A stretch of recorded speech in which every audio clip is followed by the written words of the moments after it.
Howdy folks and welcome to Brain Rotters. We got a whole new look at Aquaman 2 with Aquaman's new stealth suit. So we're going to be talking about the stealth suit and how the background of these images teases the Lost Kingdom, that the Lost Kingdom title of Aquaman 2 teases itself. So let's talk about it all. Let's stay with me. Aquaman 2 The Lost Kingdom is what the new movie is called. Not sure why Aquaman would need something like a stealth suit, but the blue reminds me of the blue Aquaman suit he wore in the comics, specifically his Aquaman Deep Dive comics. But that suit was not really stealth involved, so it could have something to do with the Lost Kingdom that is teased for the film. This brings me to my next point about the desert setting making me believe that in the desert from the first Aquaman movie, we will see Arthur try to reignite the kingdom that once was, which he could need to do in order to officially bring Atlantians back to the surface. Because remember back from Aquaman that Orm was going to bring war to the surface because humans poisoned their waters, but Aquaman thwarted him, so as Arthur's next act as king would to be unite the surface and Atlantis once again, and finally bring some peace to it all.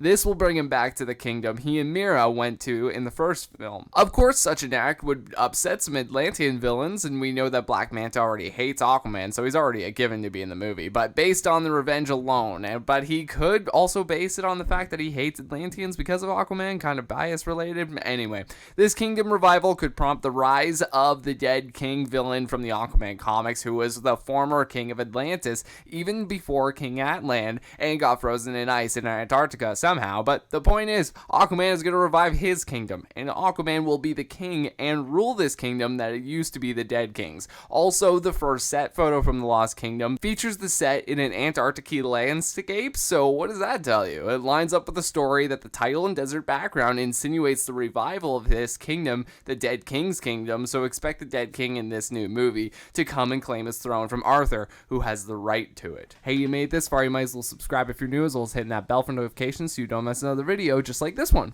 This, of course, means we could get some new heroes just as much as some new villains, like introducing Aqualad. Aqualad being Aquaman's apprentice, but he is the son of Black Manta, being half human, half Atlantean, so I'm not sure if they will go with that direction of Aqualad's origin story, but we'll see.